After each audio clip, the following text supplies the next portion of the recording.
አስኳል ሁለተኛ መጽሐፍ። ደራሲ ሲድኒ ሼልደን፣ ተርጓሚ ፋንታውን ኃይሌ ዮሴፍ። ክፍል 16። ለመጪዎቹ 2 ዓመታት ቶኒ ብላክዌል አሰልቺ በሆነ ሥራ ላይ እንደሚሰማራና ይሄም ሙያ የትም ሊያደርሰው እንደማይችል ተሰማው። ቶኒ ሲወርድ ሲዋረድ የመጣና ለአያሌ ዓመታት የተጠራቀመ ሀብት፣ ኩባንያ፣ ፋብሪካዎችና ልዩ ልዩ ንብረቶች ሕጋዊ ወራሽ ነው። ክሩገር ብረንት ሊሚትድ በየጊዜው በመስፋፋቱና በማደጉ የወረቀት ፋብሪካዎችን፣ የአየር መንገድ ድርጅት፣ ባንኮችና ሆስፒታሎችን በተጨማሪ አቋቁሟል። መልካም ስም ሁሉንም በሮች መክፈት የሚችል ቁልፍ እንደሆነ ቶኒ ተገንዝቧል። ክለቦች፣ ድርጅቶች፣ የማህበራዊ፣ የስዕል፣ የሥነ ጽሑፍና የሙያ ማህበሮች ሁሉ የሚፈልጉት ገንዘብ ሳይሆን ጥሩ ስምን ነው። ወደ እነዚህ ማህበሮች ለመግባትና አባል ሆኖ ለመገልገልና ለማገልገል ፈለገ። ቶኒ በ3 ክለቦች ውስጥ በአባልነት እንዲመዘገብ ተቀባይነትን አገኘ። በየሄደበት እርሱን ለማስደሰት ሲጥሩ ተመለከተ።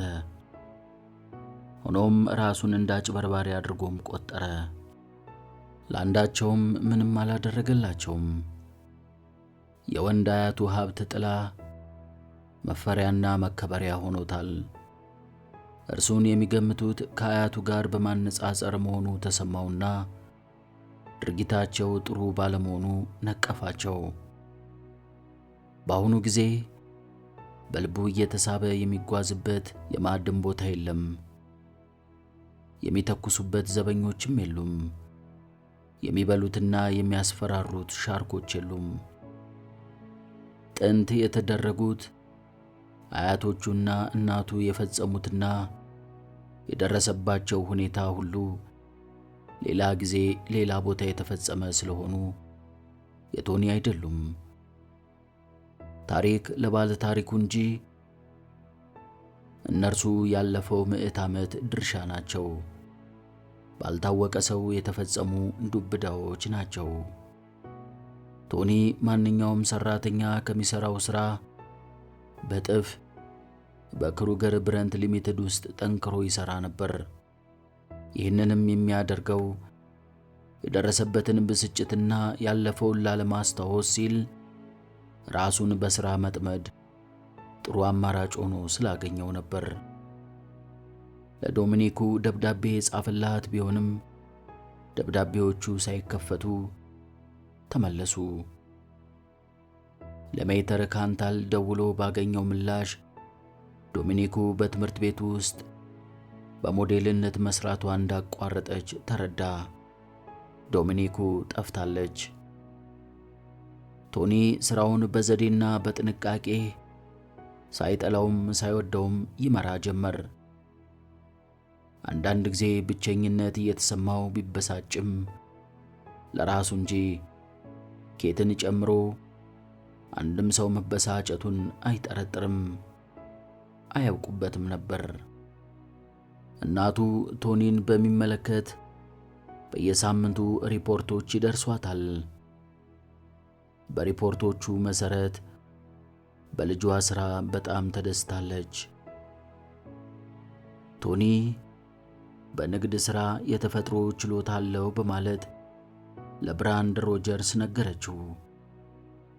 ልጇ ለረጅም ሰዓታት በኩባንያው ውስጥ እየቆየ መስራቱ የሚሰራውን ሥራ ምን ያህል እንደወደደውና እንዳፈቀረው ማረጋገጫ ሆኖላታል። ቶኒ በአሁኑ ጊዜ ስለ ወደፊቱ ሁኔታው በተለይ ሰዓሊ ስለመሆን ምንም እንደማያስብና ጭራሹንም እርግፍ አድርጎ እንዴት እንደተወ ስታስብ ትደነቃለች። ያለፈውን መለስ ብላ ለማስተዋል ስትሞክር ያንገፈግፋታል። ወዲያውም እርሱን ለማዳን የዋለችለትን በማንሳት ደስታ ይሰማታል። በ1948 በደቡብ አፍሪካ ብሔራዊ ፓርቲው በሙሉ ኃይል በሁሉም ስፍራ የሚንቀሳቀስበት ጊዜ ነበር።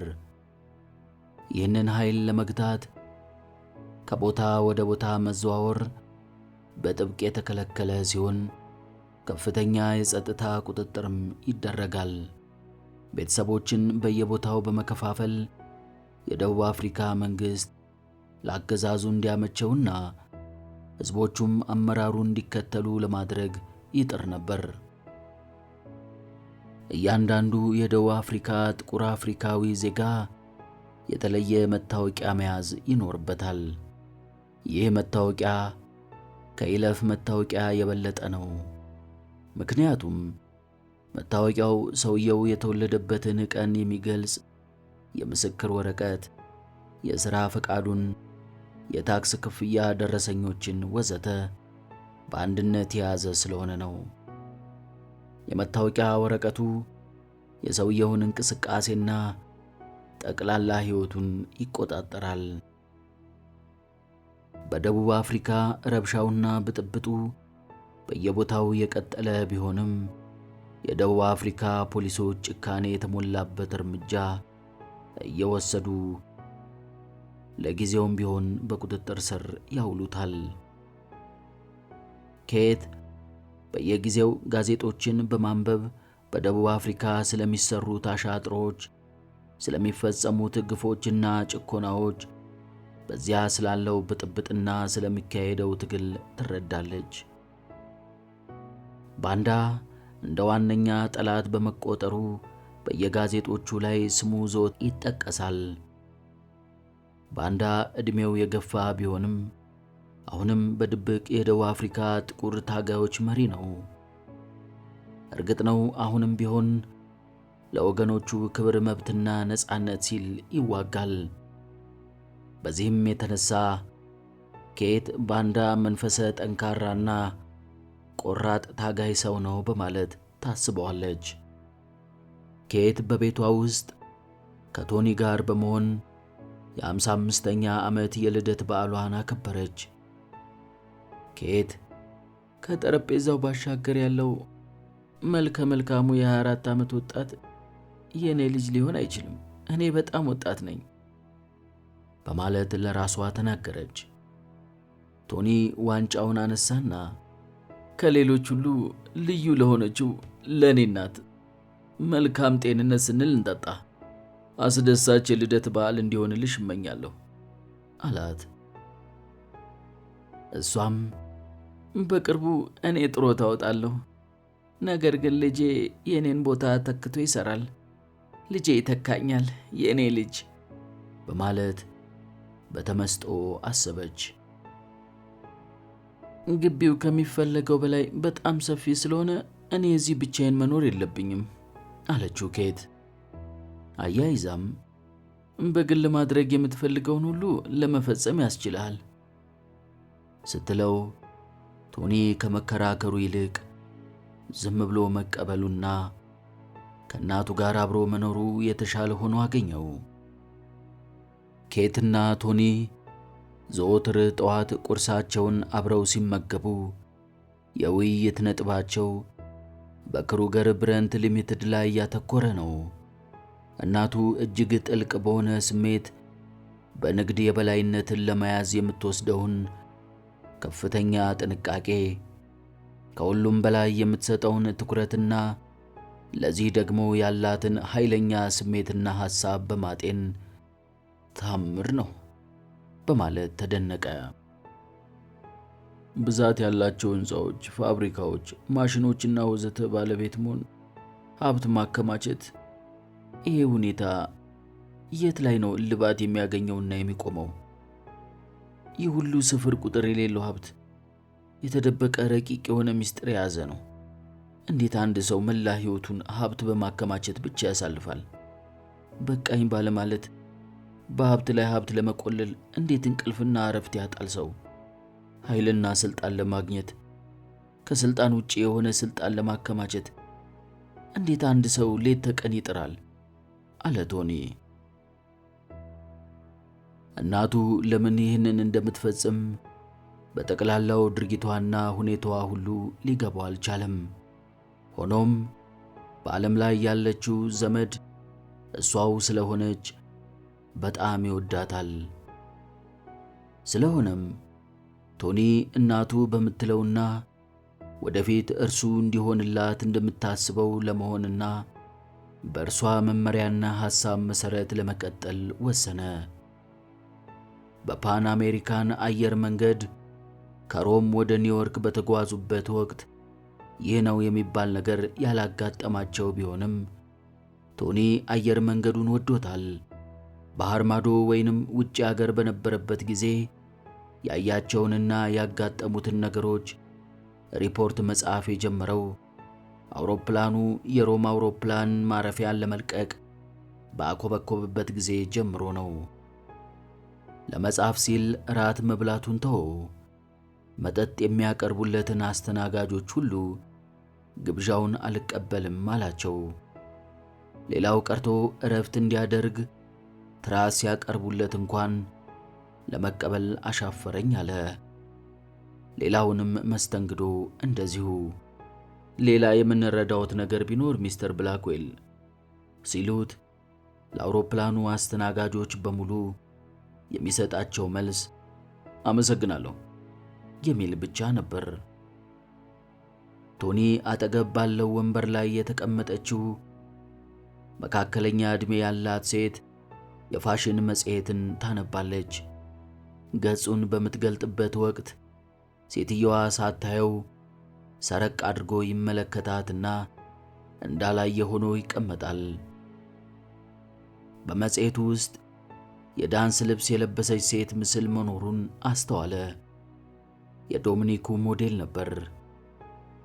የእርሷ ለመሆኑ ምንም አጠያይቅም። ስልክክ ያለው መልኳ፣ ሞላ ያለው ጉንጯ፣ አይኖቿ፣ ብዛት ያለው ዞማ ጸጉሯ የዶሚኒኩ ነው። ቶኒ ይህንን ሲመለከት ልቡ በኃይል መምታት ጀመረ።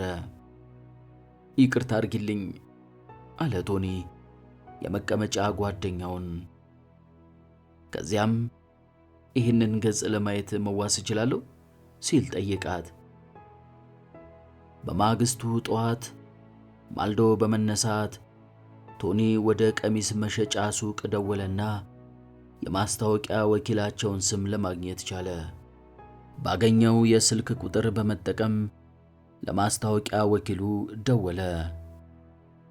ከሞዴላችሁ አንደኛዋን ለማግኘትና ለመመልከት ፈልጌ ነበር በማለት ለስልክ ኦፕሬተሩ ነገረውና ልታገናኘኝ ትችላለህ ሲል ጠየቀው። እሺ አንድ ጊዜ አለና ሲያገናኘው ምን ልርዳዎት የሚል የወንድ ድምፅ ሰማ። በዚህ ወር እትም ላይ የወጣውን የፋሽን ፎቶግራፍ አይቼዋለሁ። የዳንስ ቀሚሱን ለማስተዋወቅ የሮዝማን መደበር ያወጣው ሞዴል አለ። ያ እናንተ ያወጣችሁት ማስታወቂያ የእናንተ ነው? አዎ። የእናንተን የሞዴል ወኪል ስም ልትነግረኝ ትችላለህ? ካርሊንተን ብሊንሲንግ ኤጀንሲ ይባላል አለውና የስልክ ቁጥሩን ሰጠው። ከአንድ ደቂቃ በኋላ ቶኒ የብሊንሲንግን ኤጀንሲ ሰራተኛ ከሆነች ሴት ጋር ይነጋገር ጀመር። ከሞዴላችሁ አንደኛዋን ለማግኘት ፈልጌ ነበር፣ ዶሚኒኩ ማሶንን አለ ቶኒ። አዝናለሁ፣ የግል አድራሻዎችን አውጥተን መስጠት በእኛ መመሪያ በጥብቅ የተከለከለ ነው አለችውና ስልኩ ተዘጋ። ቶኒ በዚያው ቁጭ ብሎ የስልኩን መነጋገሪያ እየተመለከተ ከዶሚኒኩ ጋር ለመገናኘት አንድ አይነት መንገድ መኖር እንዳለበት ካሰበ በኋላ ወደ ብራንድ ሮጀርስ ቢሮ ሄደ። እንደምን አደርክ ቶኒ፣ ቡና ይምጣልህ?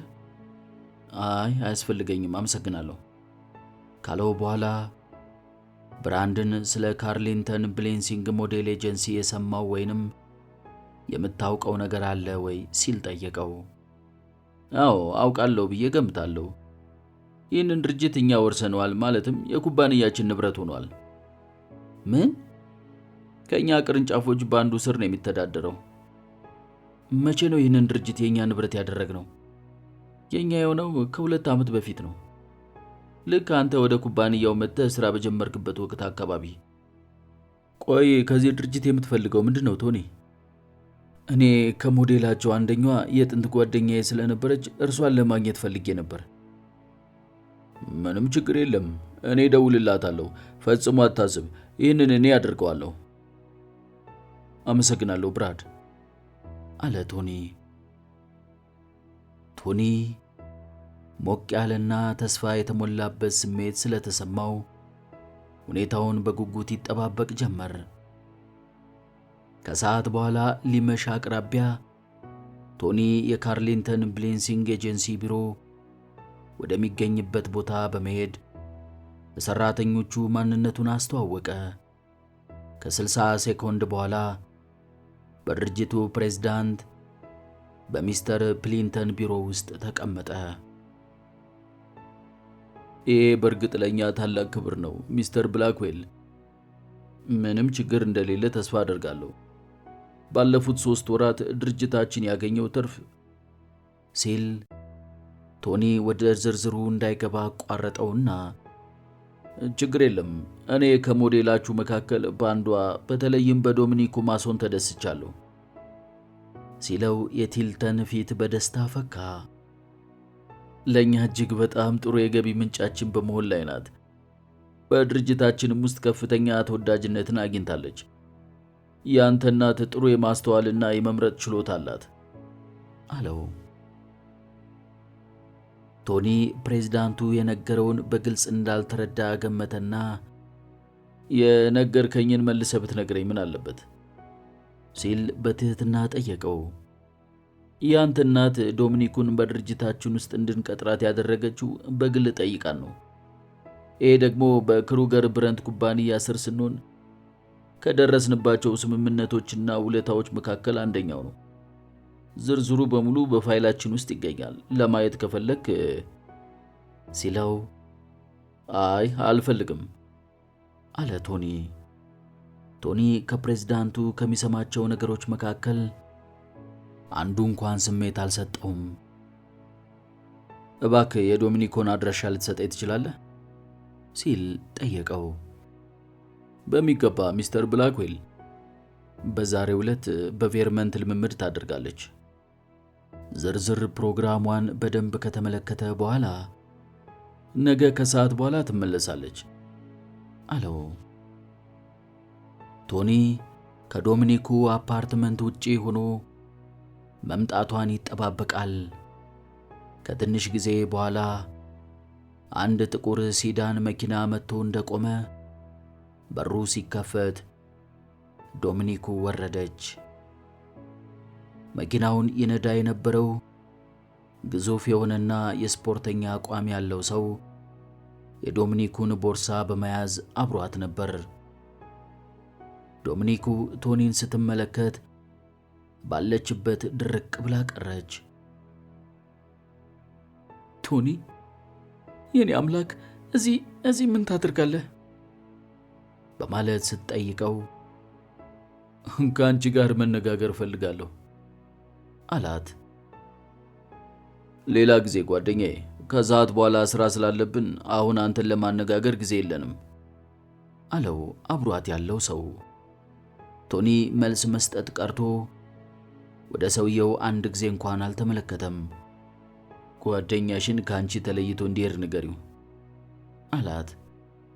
ዶሚኒኩ ወደ ሰውየው ዘወር አለችና ቤን፣ እባክህ አሁን ሂድ፣ ዛሬ ማታ እደውልልሃለሁ አለችው። ጥቂት ጊዜ ካመነታ በኋላ ራሱን ነቅንቆ እሺ አለ። ከዚያ በኋላ በቶኒ ላይ በማፍጠጥ ወደ መኪናው በመሄድ አስነስቶ ተፈተለከ። ዶሚኒኩ ወደ ቶኒ ዘወር አለችና ወደ ቤት ብትገባ ይሻላል አለችው።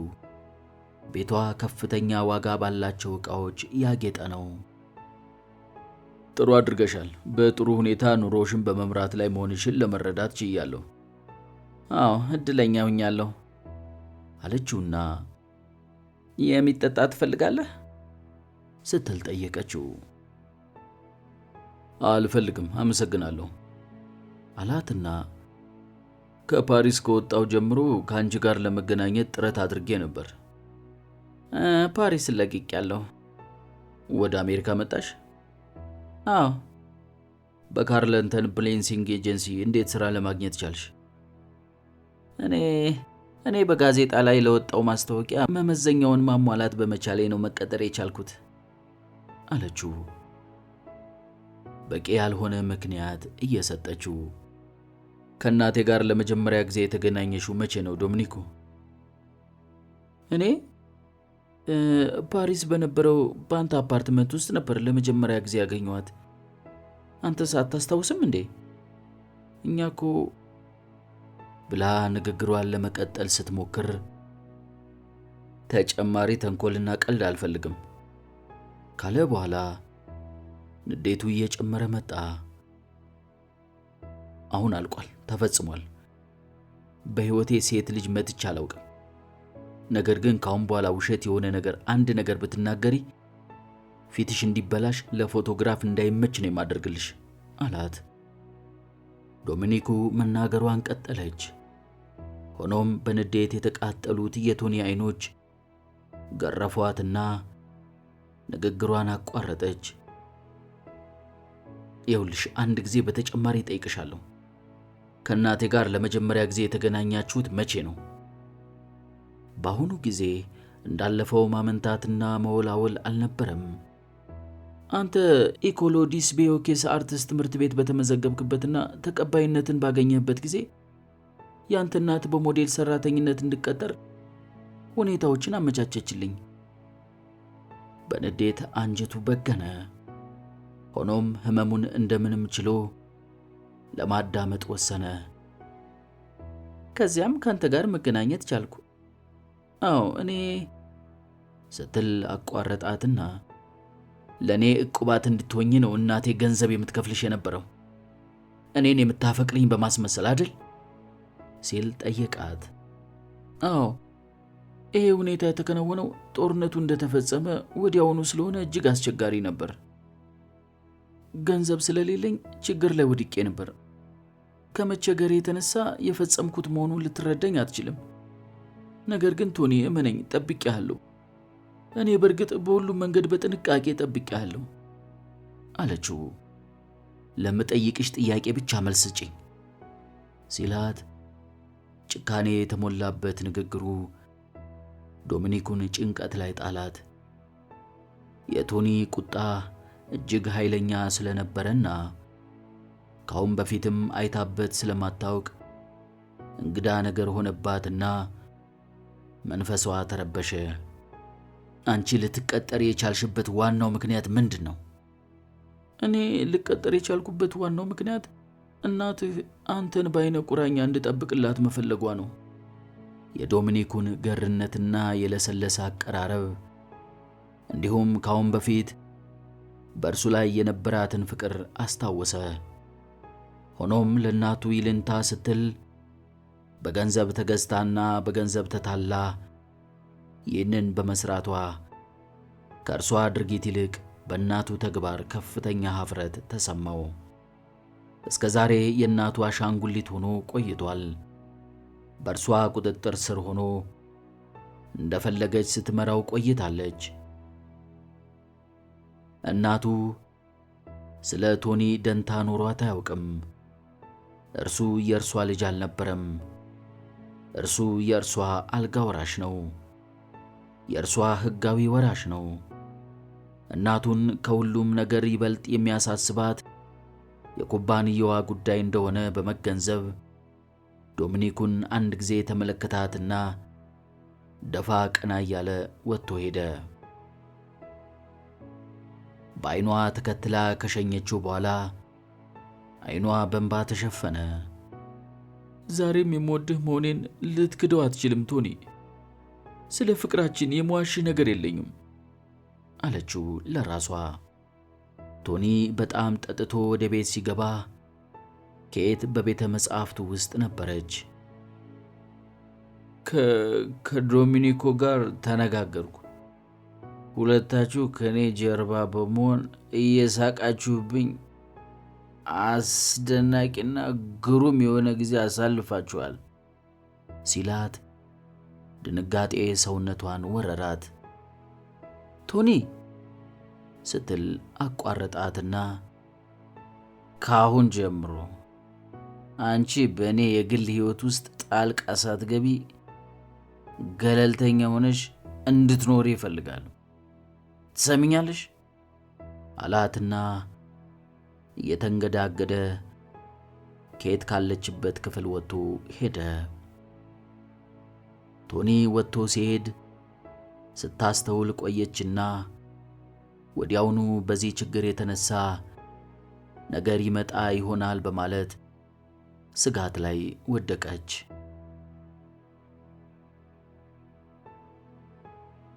ከሚቀጥለው ቀን ጀምሮ ቶኒ በግሪንዊች መንደር ውስጥ ከሚገኘው በአንዱ አፓርትመንት ውስጥ ይኖር ጀመር። ካሁን በኋላ ከእናቱ ጋር እየተጫወተ ራቱን ሊመገብ አይችልም። ከእናቱ ጋር ያለው ግንኙነት ዝምድናን በማይጠቅስ በሥራና በንግድ ላይ በተመሠረተ ጉዳይ ላይ ብቻ ያተኮረ ሆነ። ኬት ከጊዜ ወደ ጊዜ አስታራቂ ሐሳቦችን ብታቀርብም ቶኒ ችላ በማለት ያልፋት ጀመር። ከልጇ ጋር ለመታረቅ በጣም ጓጉታለች። አንጀቷ አልችል ብሏታል። ለቶኒ ጥሩና ተገቢ መስሎ የታያትን ነገር አድርጋለች። አንድ ጊዜ ለዴቪድ ይበጃል ብላ እንዳደረገችው ሁሉ ለቶኒም ያደረገችው በተመሳሳይ መንፈስ ነው። ከሁለት አንዳቸው እንኳን ኩባንያውን ትተው ወይንም ለቀው እንዲሄዱ ማድረግ አትሻም። ኬት በመላው ዓለም ከሚገኙት የሰው ልጆች መካከል ይበልጥ የምትወደው ሰው ቶኒን ነው። ቶኒ ሌሎችን እየነቀፈ ራሱን ደሴት አድርጎ ብቻውን ለመኖር ሲሞክር ኬት በትዕግስትና በጥሞና ትከታተለዋለች። አንድም ጓደኛ የለውም፣ ብቸኛ ነው። በአንድ ወቅት ደስ በሚያሰኝ ሁኔታ ከሰዎች ጋር ይግባባ ነበር። አሁን ግን ስሜቱ የቀዘቀዘና ከሁሉም ነገር የተቆጠበ ሆኗል። ማንም ጥሶት ሊገባ የማይችለው ግድግዳ በራሱ ዙሪያ ገንብቷል። እርሱን የምትንከባከበው ሚስት፣ አቅፎ የሚያጫውተውና የሚስመው ልጅ ያስፈልገዋል። እነኚህ ነገሮች እንዲኖሩት እኔ መርዳትና ማገዝ አለብኝ። ይህንን ማድረግ የእናትነት ግዴታዬ ነው በማለት ሐሳቧን ደመደመች። ብራድ ሮጀርስ ወደ ኬት ቢሮ መጣና እንዲህ አላት። ተጨማሪ ችግር ውስጥ እንዳንገባ ሰጋለሁ ኬት። ምን ተፈጠረ? የቴሌግራሙን መልእክት ጠረጴዛው ላይ ያስቀመጠላት። ከዚያም የደቡብ አፍሪካ ፓርላማ የደቡብ አፍሪካ ተወላጆች ምክር ቤትን ህልውናውን ከሰረዘው በኋላ ሕጋዊ ያለመሆኑን በመግለጽ አፈረሰው አላት። ኬት ወይኔ አምላኬ አለችና እርምጃው ተገቢ አይደለም። ለነገሩማ የደቡብ አፍሪካ ጥቂት ነጮች መንግስት ካወጣቸው ፖሊሶች በአንዱ ላይ እንኳን የማይስማማና በየትኛውም መንገድ እንዲለወጥ ሙከራ የሚያደርግ ማንኛውም ሰው በኮሚኒስት እንቅስቃሴ ተካፋይነት ተወንጅሎ እርምጃ እንደሚወሰድበትና እንደሚታሰር በሕገ መንግስቱ ላይ ተደንግጓል። ይህ የጥቁሮችን እንቅስቃሴ ለመግታት የመቋቋም ኃይላቸውን ለማኮላሸትና ቅስማቸውን ለመስበር ሆነ ብለው የቀየሱትና የሚጠቀሙበት ዘዴ ነው ካለች በኋላ ንግግሯን ልትቀጥል ስትል ጸሐፊዋ አቋረጠቻት። ከባህር ማዶ ስልክ ይፈልግሻል። የደወለው ከጆሃንስበርግ ሚስተር ፕሪስ ነው አለቻት። ጆናታን ፒርስ በጆሃንስበርግ የሚገኘው የኩባንያው ቅርንጫፍ ሥራ አስኪያጅ ነው። ኬት የስልኩን እጀታ አነሳችና ሄሎ ጆኒ፣ እንደምን አለህ አለችው። ደህና ነኝ ኬት። አንቺ በቅድሚያ ልታውቂው ይገባል ብዬ ያሰብኩትን ዜና ልነግርሽ ፈልጌ ነው። ለዚሁ ነው የደወልኩት። ምንድነው ነገሩ?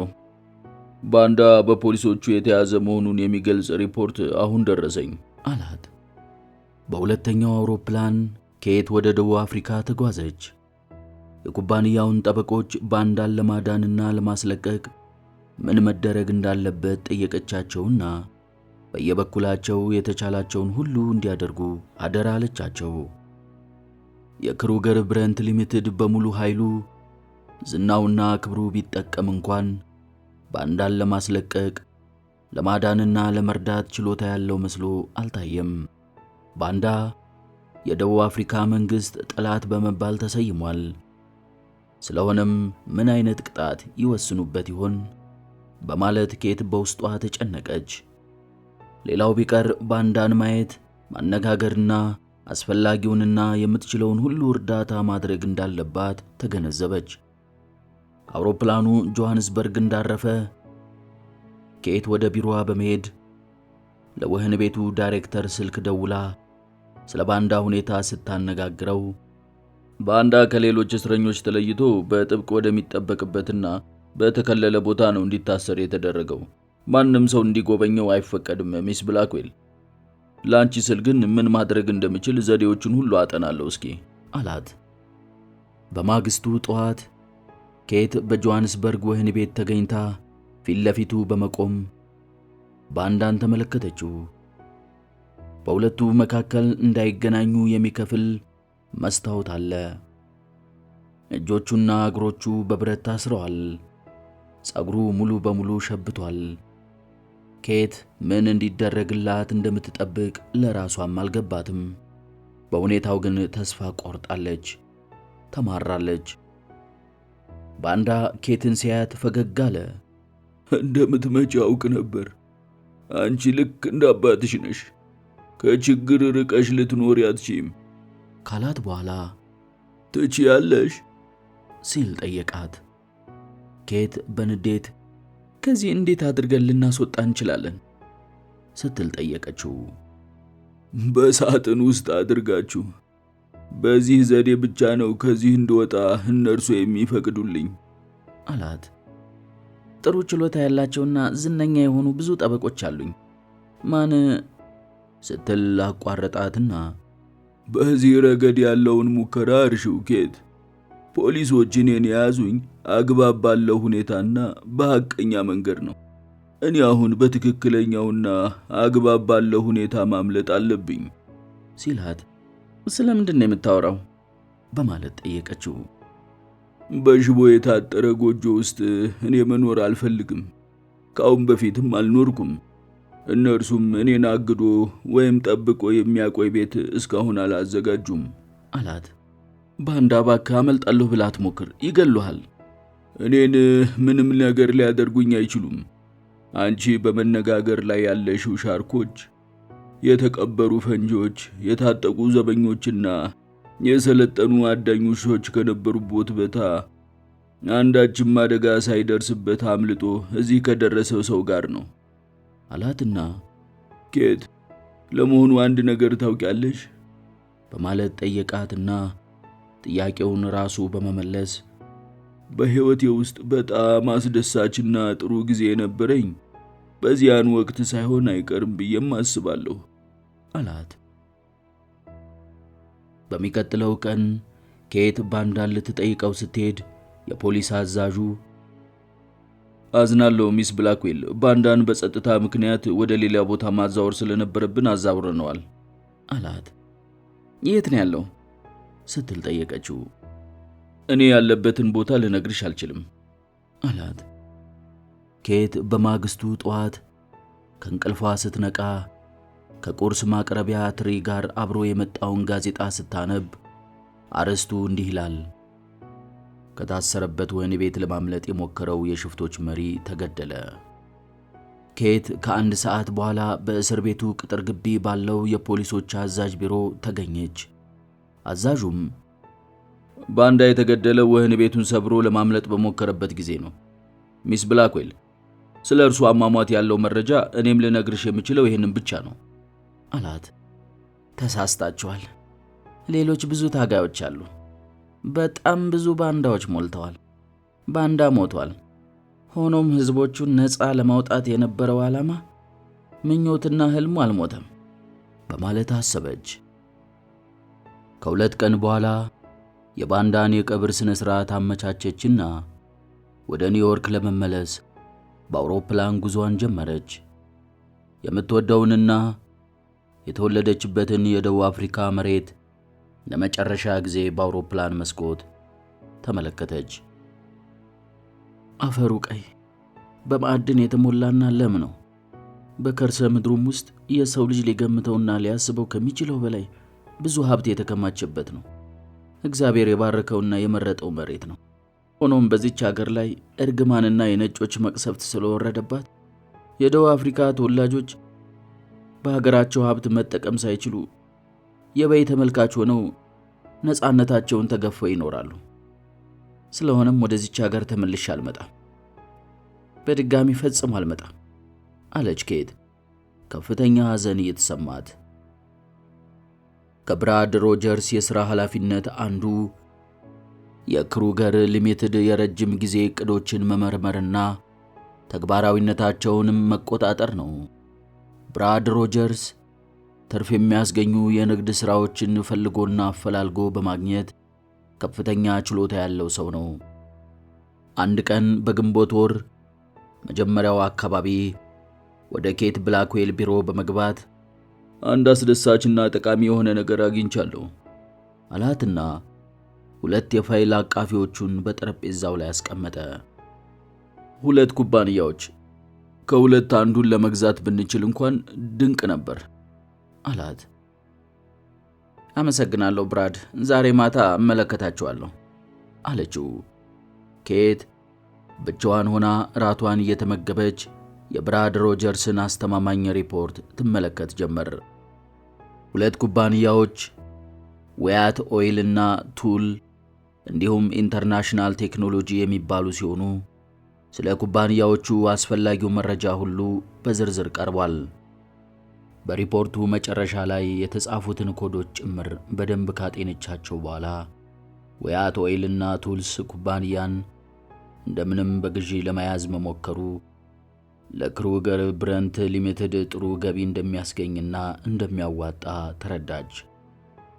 ኩባንያዎቹ የግለሰቦች ሲሆኑ እነኚህ ሁለት ከበርቴዎች ጠንካራ አቋም፣ ጥሩ የማሰብ ችሎታና የንግድ ሙያ ያካበቱ በመሆናቸው ኬት እነርሱን ተቋቁማና አሸንፋ ኩባንያዎቹን ለመግዛት ከፍተኛ ትግል እንደሚጠብቃት ገመተች። ይህንን የመሰለ ሁኔታ ካካሄደች ብዙ ዓመት ሆኗታል።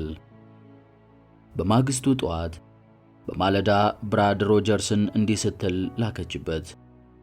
እነኚህን ጥብቅና አስተማማኝ መረጃዎች እንዴት ለማግኘት እንደቻልክ ማወቅ እወዳለሁ። ብራድ ራሷ ዘንድ ሲመጣ ኬት ፈገግ እያለች ስለ ሁለቱ ኩባንያዎች ባለቤቶቹ ስለ ቻርሊ ዌያትና ስለ ፍሬድሪክ ሆፍማን ንገረኝ እስኪ። ብራድ የተጠየቀውን ለማስረዳት ሞክሮ በሚገባ ተወጣው። ቻርሊ የተወለደው በዳላስ ሲሆን የራሱን ትልቅ ድርጅት የሚመራና የሚያስተዳድር ሰው ነው። ባዶ እጁን ተነስቶ ማንም ሳይረዳው ራሱ ጥሮ ግሮ ሌሎች ሰዎች ላይ ያልተሰማሩበትን የነዳጅና የዘይት ሥራ አስፋፍቶ በአሁኑ ጊዜ የቴክሳስ ከተማ ግማሹ የእርሱ ንብረት ሆኗል። ዕድሜው ስንት ነው? 47። ስንት ልጆች አሉት? አንድ የ25 ዓመት ሴት ልጅ አለችው። እንደሰማሁት የእርሱ ልጅ በቁንጅናዋ ወደር የማይገኝላት ናት። አግብታለች? አግብታ ፈታለች። ሆፍማን በ2 ዓመት ከቻርሊ ወጣት ሲሆን ዕውቅ የጀርመን ዝርያ ካላቸው ቤተሰቦች የተወለደ ነው። ሚስት አግብቶ የነበረ ቢሆንም ሞታበታለች። አያቱ የንግድ ሥራ የጀመረ በትንሽ የብረት ወፍጮ ነው። ፍሬድሪክ ሆፍማን ከአባቱ የወረሰውን ካጠረቃቀመ በኋላ ጠንክሮ በመሰማራት ትልቅ ኩባንያ ሊያደርገው ችሏል። በኮምፒውተር ሥራ ሙያ ከተሰማሩት ሰዎች የመጀመሪያው እርሱ ነው። የብዙ ሥራዎች ፈቃድ ባለቤት ነው። እኛም አዘውትረን የምንጠቀምበት ኮምፒውተር ሆፍማን ኮምፒውተር ነው። ልጆች አሉት? አንዲት ሴት ልጅ አለችው። ዕድሜዋ 23 ዓመት ነው። ምን ትወዳለች? ምርጫዋ ምንድን ነው? ይህንን አልጠየቅኩምና እኔ ለማወቅ አልችልም አለ።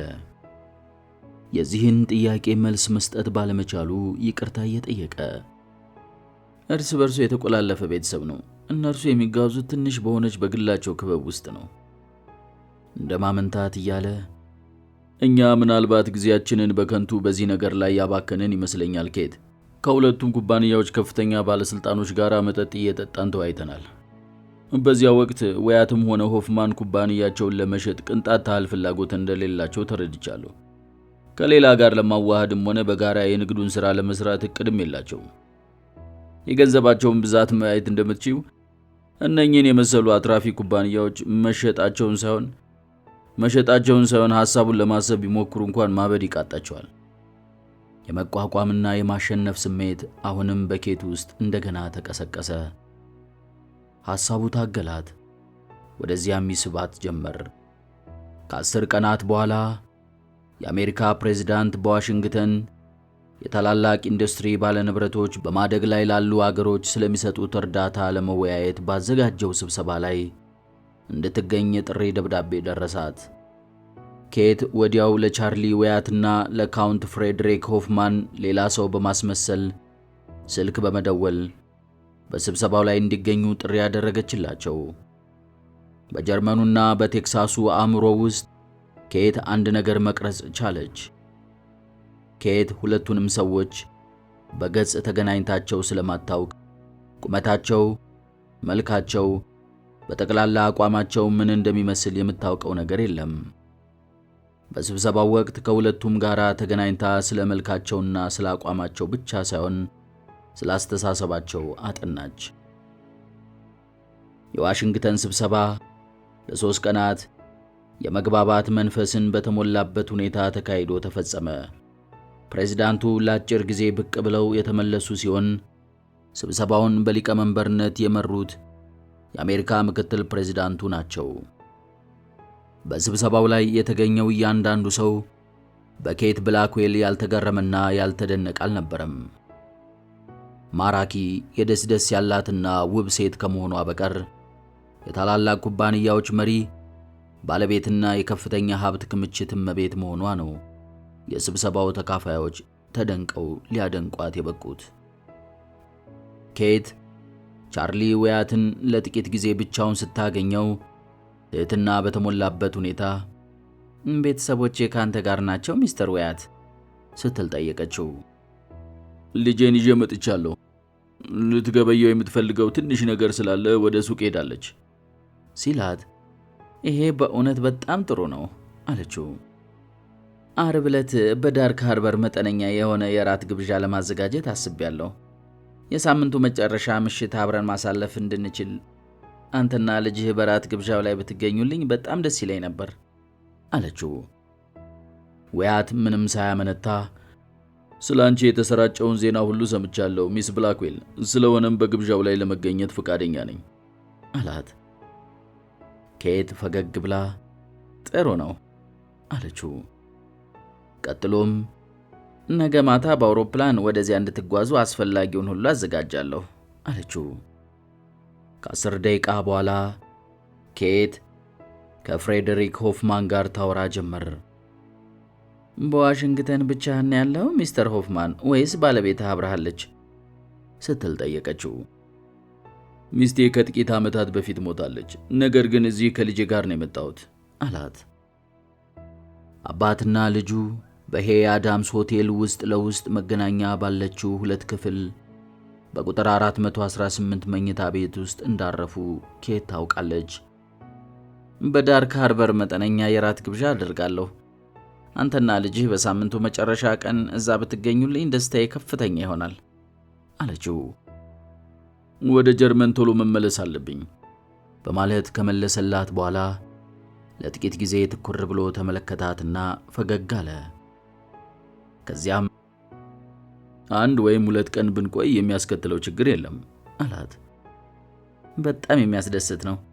ለእናንተ ተገቢ የሆነውን መጓጓዣ አዘጋጃለሁ አለችው። ኬት በ2 ወር አንድ ጊዜ በዳርክ ሃርበር በሚገኘው ቤቷ ውስጥ እንግዶችን መጋበዝ እንደ ባህል አድርገዋለች።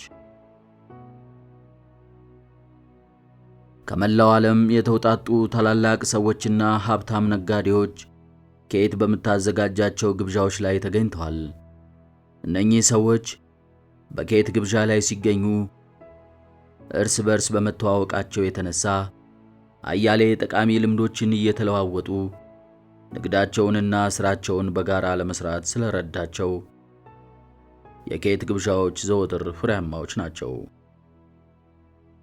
ኬት የአሁኑን ግብዣ ካለፉት ሁሉ በተለየ ሁኔታ የምትመለከተው ስለሆነ የግብዣው መሰናዶ በጥሩ ሁኔታ እንዲቀጥል አድርጋለች። በእርሷ ዘንድ ከፍተኛ ችግር ሆኖ የተገኘው ግብዣውን ማዘጋጀት ሳይሆን ቶኒ በግብዣው ላይ ይገኛል አይገኝም የሚለው ነው። ባለፉት ዓመታት በየግብዣዎቹ ላይ ለመገኘትና ለመታየት ብዙም አልሞከረ። አልፎ አልፎ በግብዣዎች ላይ ቢገኝም ግዴለሽነትና ከአንገት በላይ የሆነ ሁኔታን አሳይቶ ይመለስ ነበር። በአሁኑ ግብዣ ላይ ግን የእናቱ ትዕዛዝ ስለሆነ መገኘትና እስከ መጨረሻው መቆየት ሊኖርበት ነው።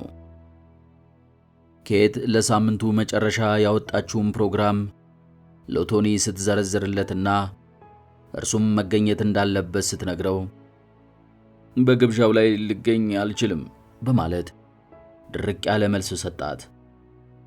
አያይዞም እኔ ሰኞ ዕለት ወደ ካናዳ ልሄድ ስለሆነ ከመሄድ በፊት የማጠናቀቃቸው ስራዎች ስላሉኝ እኔ ጊዜ የለኝም።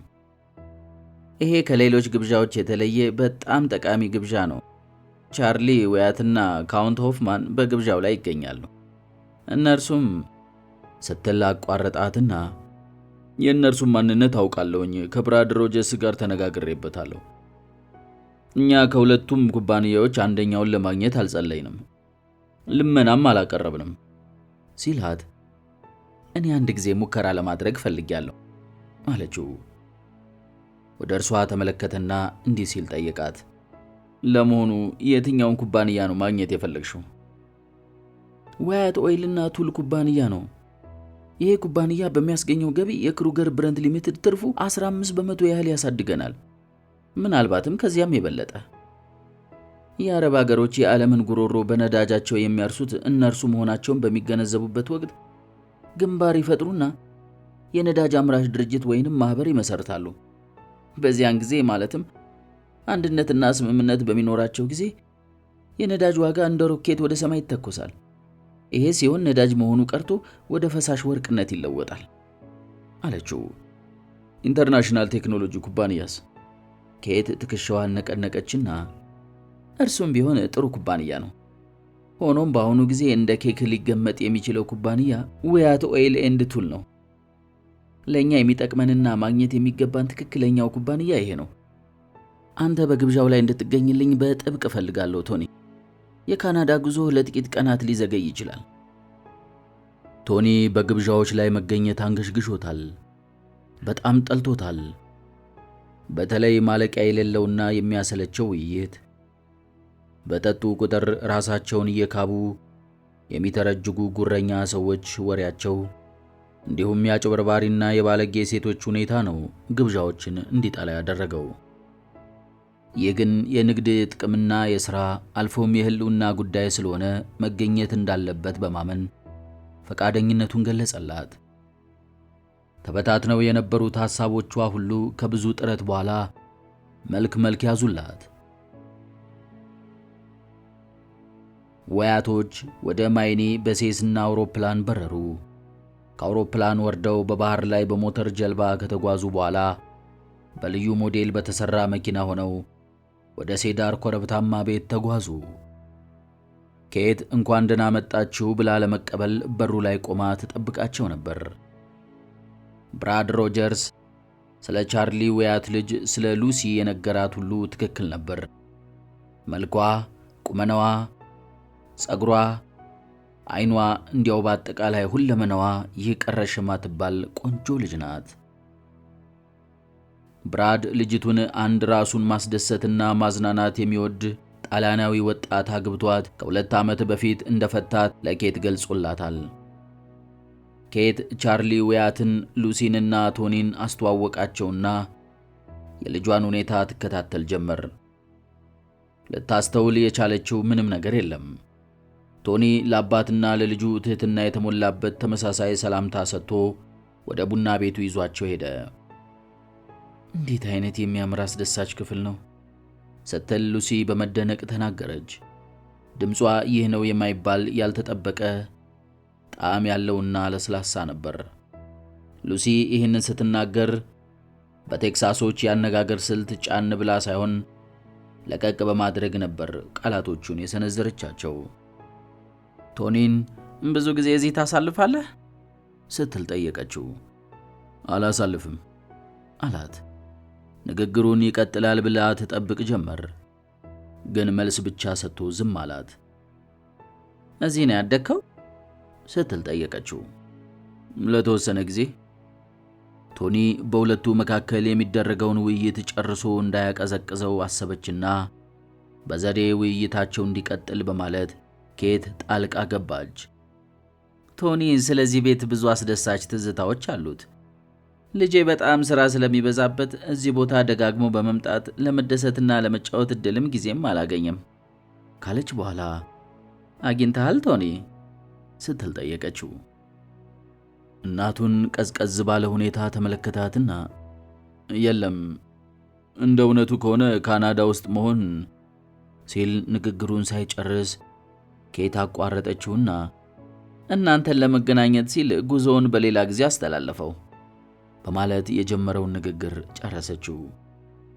ቻርሊ ዊያት ደና፣ እኔ በጣም ደስ ብሎኛል፣ ስላንተ ብዙ ሰምቻለሁ ካለው በኋላ ፈገግ በማለት ኬትን ለመመልከት ዞር አለ። ያንተ እናት ጥሩ ወይዘሮ ናት። በዋይት ሃውስ ስብሰባ ወቅት እያንዳንዱን ሰው እንዴት እንደሳበችው ማየት ነበረብህ። የስብሰባው ተካፋይ ሁሉ እሷ። ፍሬዴሪክ ሆፍማንና ልጁ ማሪያና ወደ ግብዣው ክፍል ሲገቡ ንግግሩን ሳይጨርስ አቋረጠው። ማሪያኔ ሆፍማን የአባቷን የመሰለ የገረጣ መልክ ያላት ሲሆን ደርበብ ያለች እመቤት ናት። ረጅምና ዞማ ጸጉሯ፣ አለባበሷ፣ በአጠቃላይ አፈጣጥሯ ጥሩ ነው። ከሉሲ ጋር ሲነጻጸሩ ግን ይህችኛዋ ቀለሟ የገፈፈ ይመስላል። ልጄን ማሪያኔን ላስተዋውቃችሁ አለ ካውንት ሆፍማን። ዘግይተን በመድረሳችን አዝናለሁ። ይሄ ሊሆን የቻለው አውሮፕላኑ በላጓርዲያ አውሮፕላን ማረፊያ ስለዘገየብን ነው በማለት ይቅርታ ለመጠየቅና ለማስረዳት ጣረ። ምን የሚያሳፍር ነገር ነው አለች ኬት። ኬት ሆን ብላ አውሮፕላኑ እንዲዘገይ እንዳደረገች ቶኒ ተገንዝቧል። ዊያቶችንና ሆፍማኖችን በአንድ አውሮፕላን በማጓጓዝ ፈንታ በተለያዩ አውሮፕላኖች እንዲጓጓዙ በመፈለጓ የተነሳ ዊያቶች በጊዜው ሲደርሱ ሆፍማኖች ዘግይተው ደረሱ። እኛ ስንጠጣ ቆይተናል፣ እናንተ ምን ትወስዳላችሁ ስትል ጠየቀች ኬት። እባክሽ ስኮች አለ ካውንት ሆፍማን። ወደ ማሪያኒ ዞር ብላ አንቺስ የኔ እመቤት በማለት ስትጠይቃት ምንም አልጠጣም አመሰግናለሁ አለቻት። ከጥቂት ደቂቃዎች በኋላ ሌሎች እንግዶች መድረስ ጀመሩ። ከዚያም ቶኒ እየተዘዋወረ ለጥቂት ጊዜ ያህል ትህትናና ፈገግታ በተሞላበት ሞቅ ባለ አቀራረብ እንግዶችን እያጫወተ እንዲጋበዙለት ይጠይቅ ነበር። ይህ ግብዣ ለቶኒ የሚሰጠው ደስታ አነስተኛ እንደሆነ ከኬት በስተቀር ሊገምት የሚችል አንድም ሰው አልነበረም። ቶኒ ባጠገቡ ከሚፈጸሙት ነገሮች ርቆ ሄዷል። አካሉ እንጂ ስሜቱ በሙሉ በግብዣው ላይ የለም። ከሰዎች ጋር መሆን ደስታ አይሰጠውም። ይህ ሁኔታ ደግሞ ኬትን አስጨንቋታል። ሁለት ጠረጴዛዎች በሰፊው የመመገቢያ ክፍል ውስጥ ተዘጋጅተዋል። ኬት ማሪያኔና ሆፍማንን ከጠቅላይ ፍርድ ቤት ዳኛውና ከሴናተሩ መካከል እንዲቀመጡ አደረገች። በሌላ ጠረጴዛ ሉሲ ዊያትን በቶኒ በስተቀኝ በኩል ባለው ወንበር እንድትቀመጥ አደረገች። በክፍሉ ውስጥ ያሉት ሰዎች ያገቡትም ያላገቡትም ሉሲን አተኩረው ይመለከታሉ። ሉሲ ቶኒ እንዲያጫውታት ደጋግማ የምታደርገውን ጥረት ኬት ታዳምጣለች። ቶኒን እንደወደደችው ከአድራጎቷና ከሁኔታዋ በግልጽ ማረጋገጥ ይቻላል። ኬት ለራሷ ሳቀችና ጥሩ ጅምር ነው አለች። በሚቀጥለው ቀን ቅዳሜ ጠዋት ቁርስ በመብላት ላይ እያሉ ቻርሊ ዊያት ኬትን እንዲህ አላት። በጣም የሚያምር ጀልባ ነው ያለሽ ሚስ ብላክዌል። ለመሆኑ መጠኑ ምን ያህል ነው? በእውነቱ እኔ እንኳን በትክክል የማውቀው አይመስለኝም አለችና ወደ ልጇ ዞር ብላ የሽርሽር ጀልባችን መጠኑ ምን ያህል ነው ልጄ አለችው። እናቱ የጀልባውን መጠን በትክክል የምታውቅ መሆኗን ቢገነዘብም ቶኒ ትህትና በተሞላበት መንገድ 80 ጫማ በማለት መለሰ። ቴክሳስ ውስጥ በጀልባ መጓዝን እምብዛም አንጠቀምበትም። በጣም ስለምንጣደፍ ጊዜን ለመሻማት ስንል በአውሮፕላን ነው የምንጠቀመው ካለ በኋላ ወያት ሳቅ አለና ወደፊት ምናልባት በጀልባ መጓዝ ሞክርና እግሮቼ እርጥብ ይሆናሉ አላት። ኬት ፈገግ ብላ ቀደም ሲል የደሴቶቹን አካባቢ በጀልባ እያዘዋወርኩኝ እንዳስጎበኛችሁ ፈቃደኛ እንደምትሆኑ ገምቼ ነበር። ስለሆነም ነገ እንንሸራሸራለን ስትል ቻርሊ ወያት ጥልቅ በሆነ ስሜት ተመለከታትና ይህ ያንቺን ደግነት አጉልቶ የሚያሳይ ተግባር ነው ሚስ ብላክዌል አላት። ቶኒ ሁለቱንም በዝምታ ይመለከታቸዋል እንጂ በጨዋታቸው መካከል አንድም ቃል አልሰነዘረም። የኬት የመጀመሪያው ዕቅድ ተከናወነ። በዚህን ጊዜ ቻርሊ ወያት ስለ ሁኔታው የተገነዘበው ወይንም ያወቀው ነገር ይኖር ይሆን ካለ በኋላ ምናልባትም ላይገነዘብ ይችላል በማለት ቶኒ ተገረመ። ወያት በጣም ጎበዝ የሥራና የንግድ ሰው ቢሆንም ኬት ብላክዌልን የመሰለ ፈጽሞ አጋጥሞት አያውቅም። ኬት ወደ ቶኒና ሉሲ ዞር ብላ ዛሬ በጣም አስደሳች ቀን ነው፣ ሁለታችሁ ለምን በትንሿ ጀልባ ትንሸራሸሩም ስትላቸው ቶኒ ከመቃወምና አስተያየት ከመሰንዘሩ በፊት ሉሲ ፈጠን ብላ በጀልባ መንሸራሸር በጣም እወዳለሁ አለችው። ቶኒ ድርቅ ባለ አነጋገር አዝናለሁ፣ ከውጭ ሀገር የምጠብቀው ስልክ አለኝ በማለት እንደመለሰ ወዲያውኑ የእናቱ የተቃውሞና የትዝብት ዓይን ገረመመው። ኬት ወደ ማሪያኒ ሆፍማን ፊቷን በማዞር አባትሽን ከነጋ አላየሁትም ስትላት ደሴቶቹን እየተዘዋወረ በመጎብኘት ላይ ነው፣ ከሁሉም ሰው በፊት ቀድሞ የተነሳው እርሱ ነው በማለት መለሰችላት። በጀልባ መንሸራሸር እንደምትወጂ ተረድቻለሁ። እዚህ ያለው የባህሩ ውሃ የረጋ ስለሆነ ለሽርሽር ምቹ ነው ስትላት አመሰግናለሁ ብላክዌል፣ አንቺ ፈቃደኛ ከሆንሽ እየተዘዋወርኩ አካባቢውን ባይ ደስ ይለኛል አለቻት። እንዴታ ፈቃደኛ ነኝ፣ ምንም ቅር አይለኝም። ወደ ቶኒ ዞር ብላ በእርግጥ አሁንም ሐሳብህን አልለወጥክም? ሚስ ወያትን በጀርባ ሽርሽር ይዛት አትሄድም እንዴ በማለት ጠየቀችው። በውሳኔ እንደጸናሁ ነኝ አላት። የተገኘው አነስተኛ ድል ነው። ያም ሆነ ይህ ድል ተገኝቷል። ፍልሚያው ተባባሪ አግኝቷል። ቶኒ ከዚህ ውጪ የመሆን ፍላጎትና ዝንባሌ የለውም። ሆኖም ጊዜው አይደለም። እናቱ ካሁን በኋላ እርሱን ለማታለል ችሎታውም ኃይሉም የላትም። ካሁን በፊት በመያዣነት ተጠቅማበታለች። አሁን በድጋሚ ተመሳሳይ ሁኔታ ልትፈጽምበት በመሞከር ላይ መሆኗን ተገንዝቧል። የውያት ኦይልና ኩባንያ የእርሷ እንዲሆን ትፈልጋለች። ቻርሊ ውያት ኩባንያውን ከሌላ ጋር ለማዋሃድ ወይንም ለመሸጥ ምንም ፍላጎት የለውም። ሆኖም እያንዳንዱ ሰው በተፈጥሮው የራሱ የሆነ ደካማ ጎን ያለው መሆኑ ግልጽ ነው።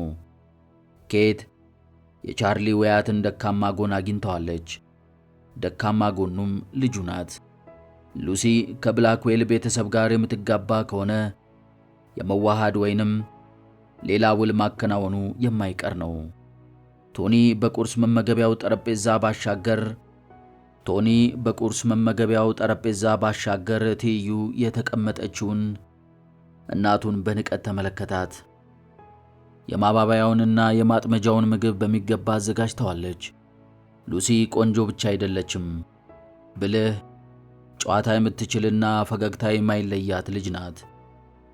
በዚህ በመጥፎና በተበላሸ ጨዋታ ውስጥ ቶኒ ለእናቱ በመሳሪያነት እንዳገለገለ ሁሉ እርሷም በተመሳሳይ ሁኔታ እንድታገለግል መጥመጃዎቹንና ወጥመዱ በኬት ተዘጋጅቷል። ሆኖም በዓለም ላይ ምንም ነገር ቶኒ ሉሲን እንዲነካት ሊያስገድደው አይችልም። ይህ በእርሱና በእናቱ መካከል የሚደረግ ፍልሚያ ነው።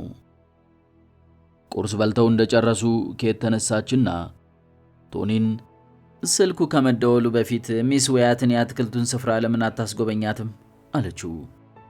ቶኒ እናቱ ያቀረበችውን ሐሳብ አልቀበልም የሚልበት መንገድ ስላላገኘ እሺ የጉብኝቱን ጊዜ እንደሚያሳጥረው በማመን ኬት ወደ ቻርሊ ዌያት ዞር ብላ የተለያዩ መጽሐፍትን ማንበብ ትወዳለህ? በቤተ መጽሐፍታችን ውስጥ ያሰባሰብናቸው በሌሎች መጽሐፍት ቤቶችም ብዛም የማይገኙ መጽሐፍቶች አሉን አለችው። አንቺ ለኔ ማሳየት የምትፈልጊውን ሁሉ ማየት ደስ ይለኛል አለ የቴክሳሱ ሰው። ልትረሳው ተቃርባ የነበረችውን ዘግይታ አስታወሰችና ወደ ማሪያኔ ሆፍማን ዞር ብላ ተስማምቶሻል? ሁሉም ነገር ጥሩ ነው የኔ እመቤት ስትል ጠየቀቻት። ደህና ነኝ፣ አመሰግናለሁ ሚስ ብላክዌል፣ እባክሽን ስለኔ አትጨነቂ በማለት መለሰችላት። እሺ አልጨነቅም አለቻት ኬት። ማሪያኔ ሆፍማን ለኬት ምንም ጥቅም እንደማትሰጣት በመገመት ነው አልጨነቅም ያለችው በማለት የእናቱን የአባባል ትርጉም ተረዳ። ኬት ከዕቅዷ ውስጥ ሰርዛታለች። ስለ ደህንነቷ የጠየቀቻት ጥቂት ትህትናና ፈገግታ በተሞላበት ቢሆንም በውስጡ ግን ሌላ ምስጢር ያለው መሆኑን በሚገባ ስለተረዳ የእናቱን አድራጎት ኮነነ።